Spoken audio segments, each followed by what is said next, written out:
في حالة كان عندها خشونة جامدة في ركبتها، وكانت ركبتها معوجة أوي، فقُلت لها: "يا ستي لو سمحتِ الله يخليكِ، لو سمحتِ نعمل عملية تغيير مفصل." قالت لي: "لأ مش هاعمل عمليات." لقيت ابنها بعد 48 ساعة من هي كانت عندي في العيادة بيكلمني بيقول لي: "هي اتكسرت تحت المفصل." فحصل لها كسر إجهادي، يعني مفصل بايظ مكان الاعوجاج بتاع المفصل اتكسر.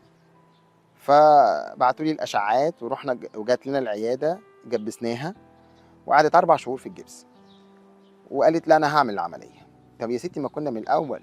المهم حضّرناها ودخلنا العمليات، وأثناء العملية نتيجة الكسر كان في طبعًا دورة دموية زيادة شوية، فحصل إن شريان صغير ابتدى يحصل فيه نزيف جوّه أوضة العمليات. فابتدينا طبعًا الهدوء وإن أنتِ متوقعة يحصل مشكلة، لازم تكوني well prepared، لازم تكوني طبعًا. جاهزة نفسيًا ويكون عندِك ثبات انفعالي وتكوني عارفة أنتِ هتعملي إيه. إحنا هدينا خالص، ابتدينا ندوّر على الشريان ده لمدة 5 دقايق ما لقيناهوش.